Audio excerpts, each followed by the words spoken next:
What's going on, people, and welcome to the first episode of the Delusionals podcast. My name is Josh. I'm an avid Arsenal fan, and with me, season ticket holder at Aston Villa, lifelong Villa fan, forgiven for his sins, Mr. Cliffo. I mean, there's got to be someone that follows them, but at the moment, we are very much on the up, so I'm very happy with that. Definitely are, and we're definitely on the down. So you just say that Arsenal are on the downs. I mean, that's not good. We're getting there, but it's been a rough little stretch. But we'll give you a quick intro to the pod, kind of what the Delusionals is going to be, what we're going to be covering. We'll be coming to you every Tuesday, at least during the season. We'll have a bit of a workout for the off-season, but the plan is to give you all Prem news, weekly game roundups, bets, FPL, anything and everything Prem will be bringing to you. And I think that's the basis of the Delusionals. Anything you got, James? No, I'd say the reason it's called the Delusionals is because we kind of get behind all those deluded fan opinions and theories. We're not necessarily matter of fact. It's very much kind of opinion. It will be slightly slanted to Villa and Arsenal, I'm sure, at some point. But we'll try and keep it pretty neutral as much as possible. But yeah, all Prem news. I'm a bit of a second-hand Forest fan as well, so there might be a little bit of Championship in there. But yeah, mainly Prem. We'll be having some guests and stuff come around as well, and we'll have some fans of other teams on. And exactly. We'll get a real mix in there. I guess first things first, we'll look into the fixtures. We've got an interesting slate of games coming up. Obviously, the biggest one sort of that immediately jumps out to me is Liverpool-Leicester. I think that's going to be a fantastic game Thursday, but Leicester are going to have to bring a bit of a bigger performance than they did against Nottingham Forest, because they looked truly lost at the back in that game. They got battered. I was very happy as well. Like, I like Leicester, but I feel like they're sometimes like punching a bit above their shoes recently. Obviously, they had the Premier League win, and then and since then it's not been that great. They've been okay, but I think they've sold some big players. They haven't really replaced them enough. They're really struggling this season, to be fair. Really kind of in mid-table mire this season. But you've got some big performers with West Ham. Spurs are holding up there. Wolves as well, Brighton, so they're all pushing on. I think Leicester, have they got a couple of games in hand, maybe? I'd have to pull up the table. I'm not sure if they've got. I think they have. I think they've got. It's getting a little bit cloudy around. I think they've got a couple of games in hand on like Brighton above them. They're same as Tottenham, I think. So like West Ham have played 3 more games than them, so they'll be looking to kind of use their games in hand to try and propel themselves up the table, but. Yeah, I don't know. I mean, I don't want to dwell on this fixture too much, but like, whatever happened to Vardy? Like, is he still? Is he injured? Is he starting? Does he play? Yeah, I know obviously they've got Iheanacho as well. And what's the deal? It's a tough one because you could talk to any people who watch the Premier League, and everyone's still like Vardy. Vardy. He's absolutely like he's the guy. He's shit hot still. Like it's that, but. They've been struggling to come up with goals a little bit. I mean, their goal difference is -3 through 20 games. They're not scoring like the powerhouses they have been, sort of 34 goals.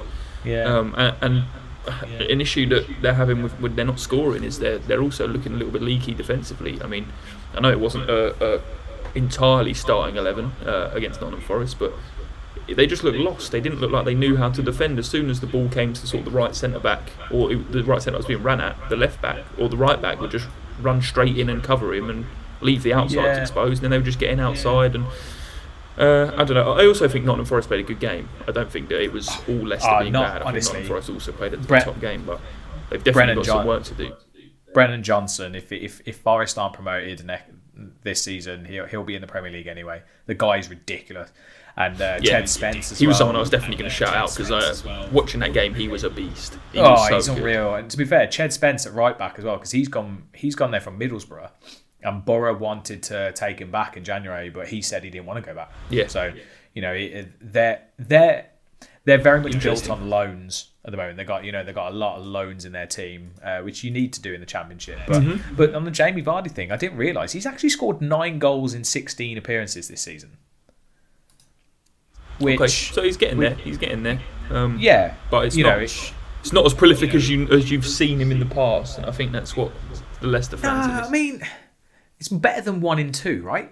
Which is pretty good going. What did he have their winning season? Oh, I mean, God, and now you're testing my knowledge now, aren't you? I mean, Jamie Vardy, what was the season they won?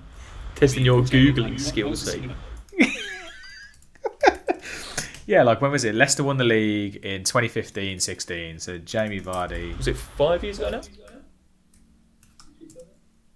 Stats. Let me look. So Jamie Vardy, 2015-16 stats. Transfer market. This is now testing my internet, which is not doing the best. He scored right. So he scored 24 and 36. So he scored one every. It was one in 1.5. So, which is an unbelievable record. Yeah, but I mean, he's close to that now, right? What 8? What was it? Not far off. 1 and 2 almost. Yeah, 9 and 16. He's not quite on it, but yeah. Anyway, we're dwelling on that fixture too much, and I don't think that is the pick of the game week for me. It's Newcastle Everton. That just with the whole situation with Frank Lampard in, Dele Alli, Richarlison. You got Newcastle with 4, 5 new signings in there. Matty Target's in Villa as well. Little shout out there on him. It's got. I can't call it if I'm honest. I have a feeling Everton are gonna win it. They looked really good against Brentford in the FA Cup of the weekend. Yeah. And Newcastle, when you've got Everton have only brought in 2 players, right, and they haven't played yet. So they had that performance against Brentford with the exact same team that Rafa had. Whereas Newcastle have brought in a lot of new faces. They take time to bed in.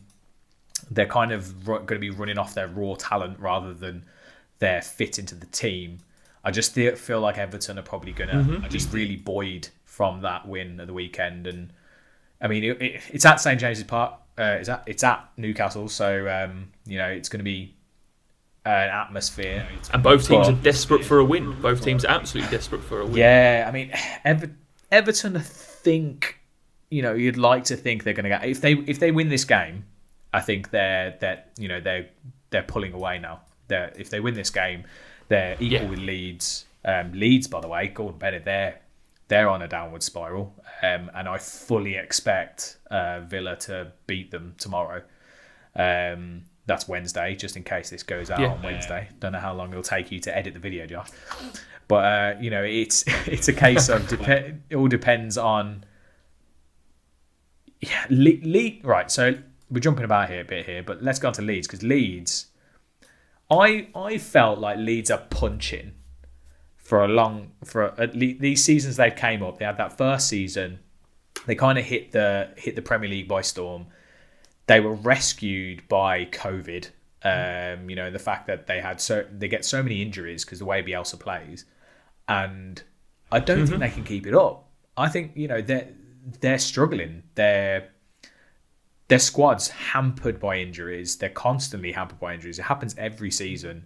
Without Bamford, they're struggling. They've got Rafinha, who's probably, let's face it, going to go in the summer. I mean, someone's going to come in for him. Calvin Phillips, is he going to go or is he going to stick it out as a Leeds lad? He goes well, yeah. I think he'll go as well. So I think they're really struggling. If they don't stay up this season, if they do stay up this season, I don't think they'll be far from relegation next season either.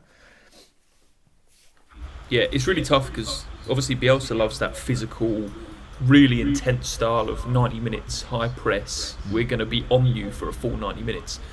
But then he kind of, I don't want to say contradicts himself, but he's also a huge fan of carrying a really small squad. I think Leeds have the smallest squad in the Prem outside of Arsenal offloading everyone in January. But to start the season, I think Leeds had probably the smallest squad in the Prem, and he plays such an intense style of football with players who, let's face it, they're not the top end of the Premier League through the whole starting 11. They're mid-level players that playing that intense week in, week out for a 38-match season, not including all your cup games, is intense, and you're bound to get a few injuries. So you'd almost feel like if you're that adamant on playing that style, you would have backups in positions that you're likely to get injuries in. Them sort of central midfield players and guys up top. I think, like you said, that's the problem, is that it's a small squad with a really high demanding work rate, which is going to cause injuries.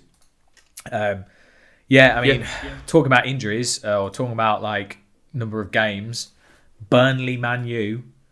Burnley have got 4 games in hand on Man U. I mean, the amount of games they've had postponed through COVID or snow or injuries or whatever it is. I really feel for Burnley because I like Burnley. I like Sean Dyche. I know some people don't like the way they play. You know, it's very kind of old school English hoofball, but you know that's what's kept them in the league. One win, is that right? One win all season, 9 draws. You know that, and I think you know if they're going to stay up, those draws are the key, aren't they? It's those single points. Obviously, they got 0-0 against your lot. Yeah. Man U. I tell you what, I'd go for a draw there. Burnley, Man U.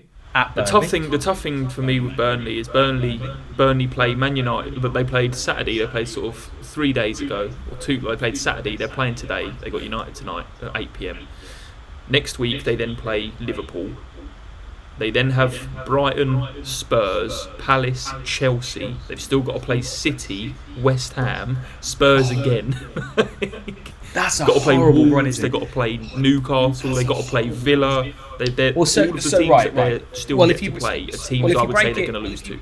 If you break it down right, but the key thing for them, right, is that the games they need to win or get a result from are Watford, Newcastle, Norwich, Everton, Leeds. You know, they're the ones Brighton. they need. Yeah, their games Brighton are flying. Like I'd fully expect Brighton to beat Burnley. It's the teams around them that they need to do. That's the key usually for getting out of relegation is to win the games against the teams around you. Draws don't help. Draws don't help you. If you in beat any a team way. around you, it's a 6-point swing, right? Yeah, exactly. Yeah. So you need to do that, and so you're looking to try and claw a draw from those other games. So like against Man U, like they did against your lot, if they can do that against the likes of Crystal Palace and Southampton, those kind of teams, and if they can kind of just claw a point here and there, the big games are Newcastle, Watford, Norwich, Everton. Those are the ones because if they do that, they're say for instance they win today, Newcastle and Watford don't, then they're all of a sudden they're 18th with 3 games in hand. Yeah, and it is tight down the bottom. It definitely is tight. It's unreal. I think 30 points is 30 points is the safe number. 30 points is your safe number. But if you look at where 30 points is right now, that's 9th. I tell you what, right? So I think we were having this discussion the other day about the competitiveness of the Premier League. Mm-hmm. Do you think it's the smaller teams have got better, or do you think the top teams have got weaker? I think the gap between the teams sort of that have been historically in your top 4, your top 6 is closer outside of the top 2. I think the top 2 are miles better than everyone, which to me are Liverpool and City. Obviously, looking at the points and the standards now, it is tight, but Liverpool have got 2 games in hand on Chelsea. City have got a game in hand on Chelsea as well. I think the gap between City and Liverpool, I think them 2 are at the top and they're miles better than everyone else. But then I think Chelsea, United, West Ham, Spurs, even teams like Wolves, Arsenal, I think the gap between the top end of the mid-half has got a lot closer. So I feel like almost from sort of 14 all the way through to 3 is a lot tighter than it has been in the past, but I think 1 and 2 are miles ahead. Yeah, I mean, Man City and Liverpool. Although with Liverpool, if they can't tie Salah down to a deal, or they lose Salah or Mane it would hurt them. Yeah, well, they don't have the biggest squad like Liverpool. They don't have the biggest squad. I also think the Luis Diaz deal, I think that's a little bit of a if Salah goes, we've got. Yeah, and they're also looking at. They also had a deal that fell through on deadline day, didn't they? For the guy from Fulham, who's the winger from Fulham that they had fully signed. Carvalho. Is it Carvalho? Is that his name? Yes, yeah, Carvalho, and apparently they're looking to get him in the summer as well. He's another one in that position. Yeah, because he scored at the weekend, didn't he, against Chelsea? Yeah. Well, the top 2. I mean, I feel like people are still talking about it. Man City are going to win the league. Like, I don't see anyone challenging that. Liverpool, maybe if they do slip up a game or so, maybe Chelsea have got a shout there. But Chelsea have gone a little bit stagnant recently. Yeah, they've gone a bit inconsistent now, haven't they? And that 4th is a really interesting battle. Really interesting. I can't. If Arsenal win their games in hand, they take it. I love the way you're saying that. It ain't happening. Not with your 10 players you have in your squad now. It's that's not happening. We'll touch base next week, but when we've done a 3-1 over Wolves at the Well, I'll tell you what, right?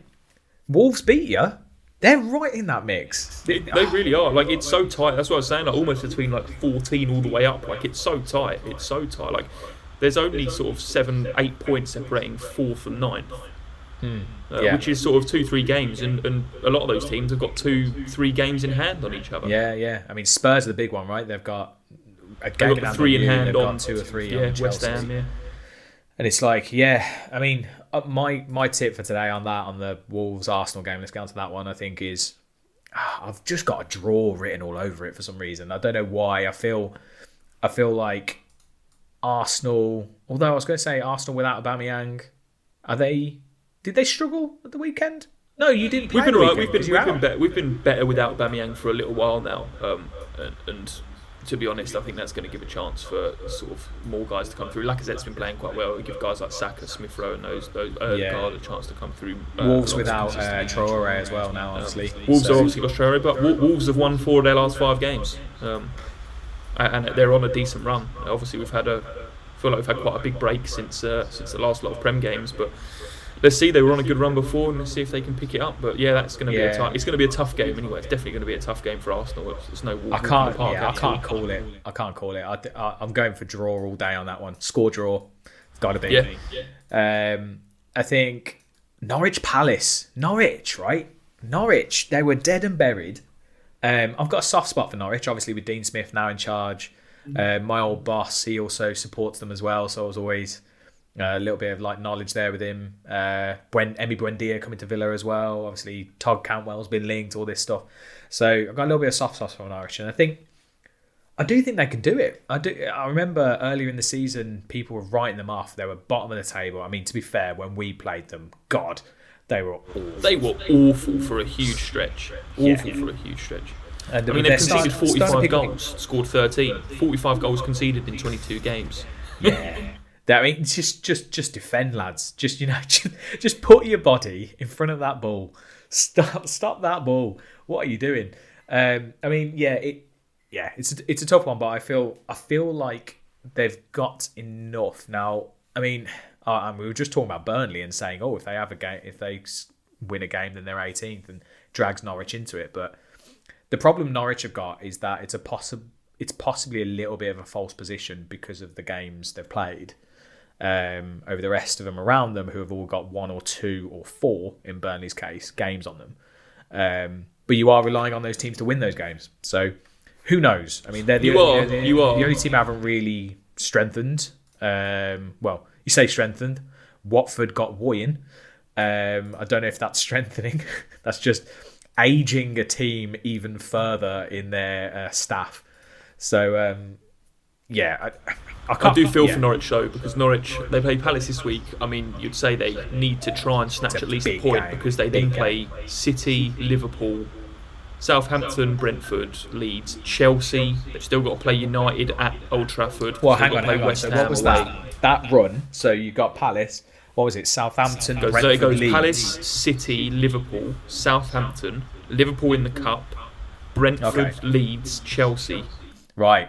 So you got your Southampton, Brentford, Leeds there.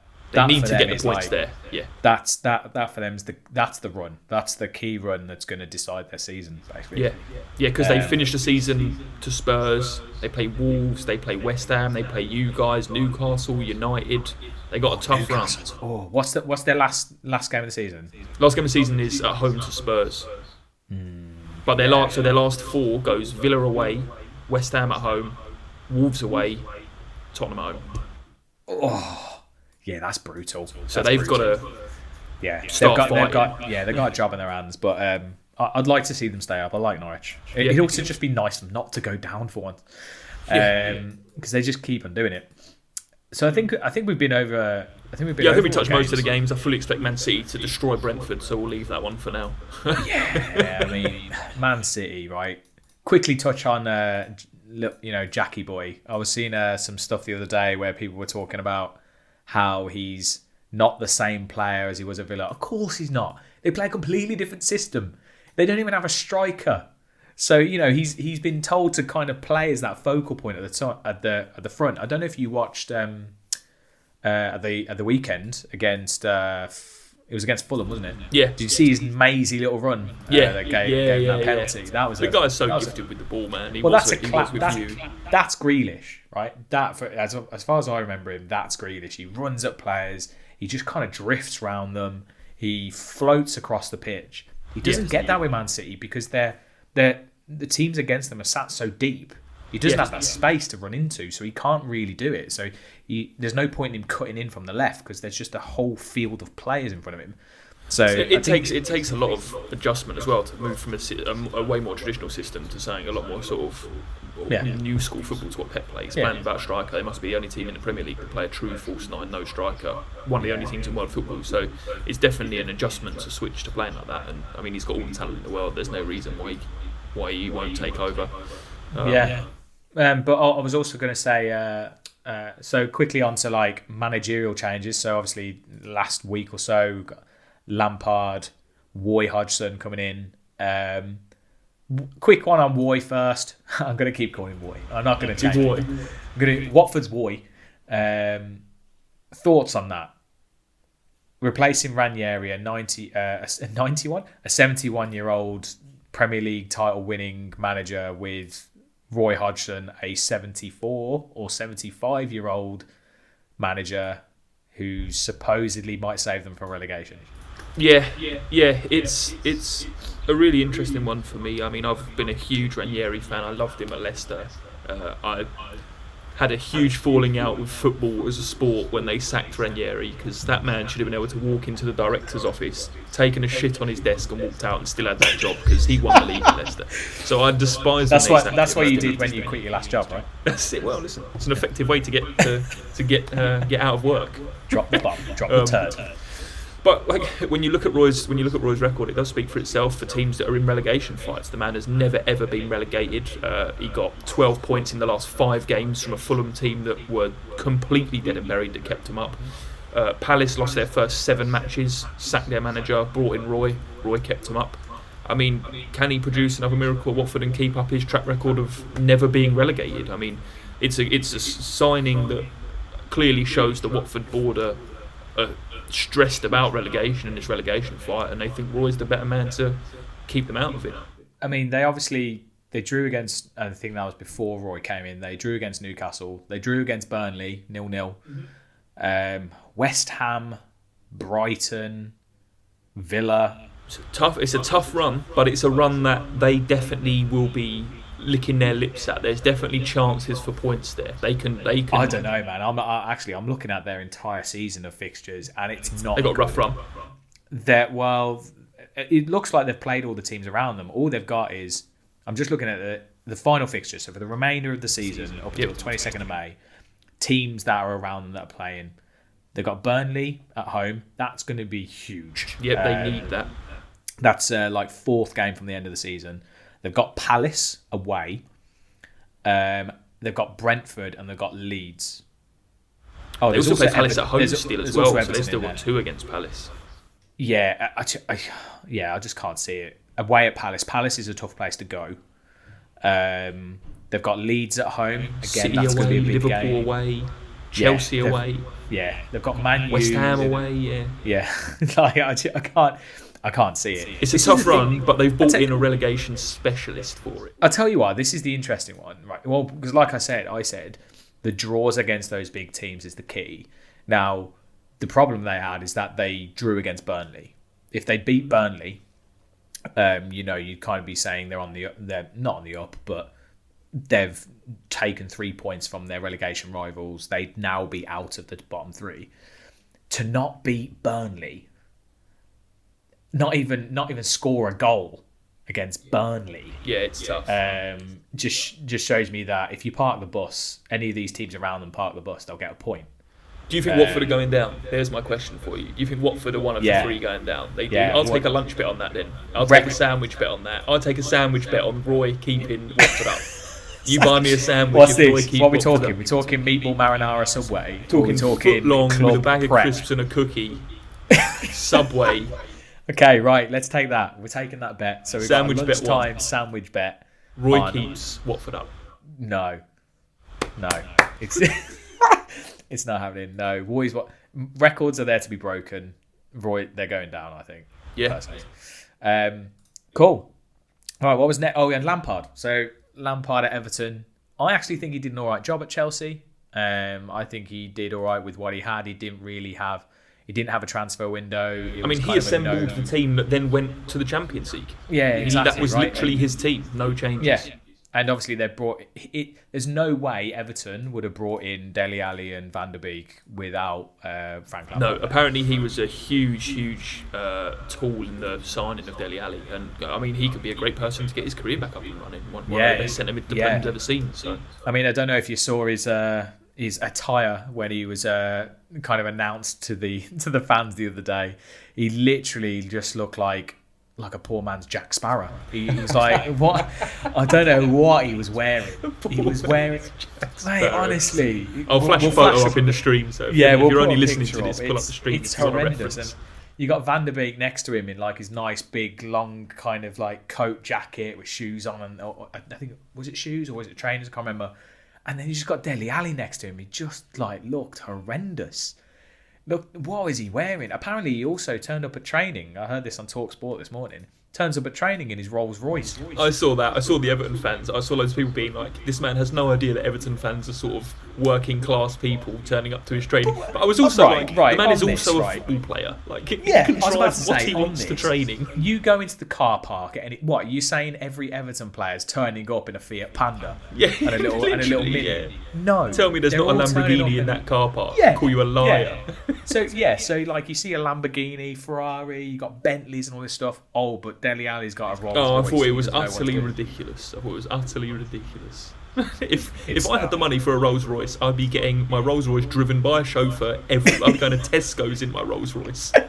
I'm surprised players don't get flown in. I'm surprised they don't fly into training. You know, that 120 miles down the road. I'm gonna get my jet out. I'll take the heli in, mate. Yeah, quick heli in. Yeah. Dele Alli in a heli. Well, we've just taken our first lunch bet. Let's get on to the actual bets, then we'll finish off with the FPL stuff. But I think my bet for the week is in the battle of the big spenders, Newcastle Everton, two high spenders of the January window, and I've got a Dele Alli anytime goal. I just love him I just love the idea of him revitalising his career, popping up away at Newcastle, big relegation scrap, pops up with an anytime goal, 5-1, turn a fiver into £25, job done. Are you seeing him like Lingard did at West Ham? Are you seeing him just lighting it up? I'm not seeing him light it up, but I'm a sucker for the story, and I love the idea of him moving with Lampard, revitalising his career, taking that attacking role on in the middle, and just popping out of a goal on his debut. I can see it happen. I don't see it. I see one of them. I see him taking long shots and just kind of skewing them to the corner flag in classic Dele Alli style. Yeah, classic stuff. You know, I just don't. I don't see it. I think also with the kind of move and with that move, I think Newcastle will swamp him like the second he gets the ball because he's so rusty. Yeah, and Newcastle have really improved the middle of the field with Bruno Guimaraes coming in, so it's going to be a fight. It's going to be a scrap. Yeah, but it's going to be interesting. But I don't think this game suits Dele Alli, if I'm honest. Like this kind of like scrappy. It's going to be a scrappy physical game. Yeah. I don't think it suits him. However, I think someone like Richarlison to score at any point, which probably isn't as good odds. I think he's more likely to score. Yeah, I think Calvert-Lewin back. I think I've heard. Yeah, as well. DCL is he was 2-1 to score any time. I think they're expecting him to possibly nick one in his return. Yeah. Benny, I think that's a decent tip. Mine, I've gone big. I always go on the Ackies, but I've basically gone for a triple. I've gone Everton to beat Newcastle, so I think Everton will have enough in that game. Like I said before about Newcastle having players bed in, I think West Ham to beat Watford. Just can't see Watford getting anything from that. Although, can we just quickly touch on Kidderminster? Gutted for Kidderminster, so gutted. And Wolves Arsenal, like I said, the draw. So that's 14-1 on 365. So I think that'll be a decent little bet. I think to go with. Turn that fiver into £70. That'd be right. Get a couple of PS4 games sorted. Maybe one later, but buy 1.5 PS4 game where you start games. I think. Well, it depends on what you're buying, right? If you're getting the old stuff or if you're getting new stuff, it's up to you. Yeah. So quickly on to Fantasy Premier League. Now, I'm not going to say I'm an expert on Fantasy Premier League. I kind of dabble in it. This season's been really hard. Like, I think it's been hard for everyone because of the cancelled games, COVID issues, all this stuff. Trying to change out your players last minute. You got double weeks all over the place. Definitely. That explains you being shit this season, mate. But how does that explain the last 3 or 4 seasons? Well, I don't know. Thanks for that. Wasn't expecting that, but yeah. Well, I try. That's all I'll say. I try. So this game week's actually started. So I'm not actually sure if you can even make changes right now, but because Burnley Watford played, but hopefully people avoided the Watford double because that is not a good double to jump onto. Newcastle Everton, maybe look to avoid it just because of how it is at the moment, with it just being so uncertain. I was wondering whether Richarlison might be worth a punt in that if you want a goal scorer. If you want a defender who might get an assist, look at little Matty Target, left back, because he's just come in, might get an assist. Calvert-Lewin, might get an assist. And then you've got like Gordon. He looked pretty good for Everton as well. So I think he might be someone that's interesting to look at bringing into your team.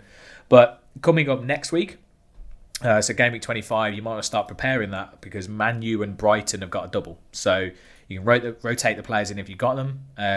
Danny Welbeck, he's back in the team. Could he maybe score? Maybe put him on the bench, reserve him for next week. He did score the other week as well. And, he's only 5.9 mil. Like, cheap as chips. Kind of a bench player to rotate in. Obviously, you got Bruno at 11.7 mil. And then looking slightly further, Liverpool and Spurs are likely to have a double in game week 26. So, obviously, Salah will be back for that. You got Luis Diaz as well. 8 million. That's not a bad shout to bring in. He's probably going to be played a fair bit. So, he's kind of a good player to bring in. But yeah, that's my kind of like FPL roundup from Cliffo. And he nicked an assist as well, Luis Diaz. Yeah, exactly. Yeah. So you never know. 8 million's pretty good for a Liverpool possible starter most games. So especially with Mane and Salah literally just coming back from AFCON, there's a good chance they get a break just from sheer amount of games they've played. So Luis Diaz could be a great play for the next few weeks. But yeah, but obviously I'm going Villa Leeds tomorrow, so yes, I can't wait for that. That's going to be amazing. I'm not going to lie, and I don't care if I offend any fans. I hate Leeds. I proper hate Leeds. I don't know what it is. I think, like I said, I think it's just that everyone goes on about the Bielsa thing, and everyone's like, "Oh, Bielsa, going to be brilliant." And I'm just literally like, "You've been found out." I said it at the start of the season. You're going to be found out, and they have been. And I just want us to batter them. I really do. I'm hoping for like a 3 or 4-0, like absolute battering. But we'll see. Well, I can't wait for the pod next week when you travel all the way up there for a 1-0 loss. No. It's at home, mate. It's at home. Oh, it's at home. Fair. It's not too. Yeah. You think I'm going to go up to Leeds at 8:00 tonight? Freezing. No. It's at home. Going with the father-in-law and because my brother can't make it. So yeah, I'm hoping for a big win. Get my burger. It'll be good. Very nice. Well, enjoy. Well, cool. I think that's it. Thanks for watching. Thanks for watching episode 1. We'll be back again next week, episode 2, with a roundup of these games. Hopefully, James saw a win against Leeds midweek. But cool. Yeah. Thanks for watching. Hit that subscribe, rate. like. Yeah. Hit that thumb up thing. Hit that little bell thing. Get all that. Rate all that jazz. All that stuff. Job done. Nice one. Catch you in a bit. Sick. Bye.